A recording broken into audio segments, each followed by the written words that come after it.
వచ్చి చేస్తున్నారు అన్నీ చేస్తున్నారు. మాకేమో నీళ్ళు ఒక్కటి ప్రాబ్లము. నీళ్ళు కూడా అడగలేదు మేము. ఇంకా వాళ్ళు అడగలే, వాళ్ళు రాలే, మేము అడగలే. ట్యాంకర్ పింఛన్ వస్తుంది, మేము తీసుకుంటున్నాం. 3000 ఇంకా చాలు, ఒంటికి చాలు. ఏమో ఏమో ఇంకా అది మీరు మమ్మల్ని అడగకూడదు. మేము 4000 ఇచ్చామని వాళ్ళు చెప్తున్నారు, మచ్చుకు చెప్తారు. సరిపోకుంటే మీరు ఇస్తారా? వాళ్ళు ఇస్తారా? ఎట్టు ఇచ్చారు? వాళ్ళే ఇస్తున్నారు 3000. 4000 చేస్తానంటే అది ఏమో అది దేవుని దైవేది. చెప్పాం మేము, చెప్పాం.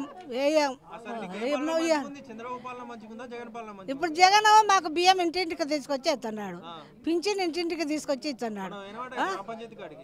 యాడికి ఇంటికాడికి రాలే, ఆడికి పోయినాము. ఎక్కువ పానీళ్ళకు నర్సలేని వాళ్ళకు తీసుకొచ్చి ఇంటికాడ ఇచ్చినారు. అంతకంటే మాకేం కావాలి? మా ముసలిళ్ళం పాలేకుండా ఉన్నాం. పింఛన్ మటుకు తీసుకొచ్చి ఇస్తున్నారు, బియ్యం ఇంటికాడికి తీసుకొచ్చి ఇస్తున్నారు. ఈయన పరిపాలన ఏమో బాగానే ఉంది. ఇంక ఏళ్ళ అదృష్టం వాళ్ళది. ఇంకా మనమేమైతే ఏం చేయలేము. ఎచ్చారో వేయరో తెలియదు. ఆయనకి ఎచ్చారో ఈయనకి ఎచ్చారో. ఇంకా మేము డబ్బుల కోసమే ఆశపడింది.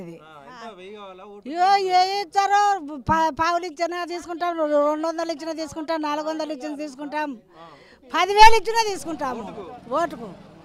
మళ్ళా అట్లా తీసుకుంటాము. కాదు, ఓట్లకు ఊరు ఇవ్వకుండా ఇచ్చాము, ఊరు ఇవ్వకుండా ఇచ్చాము.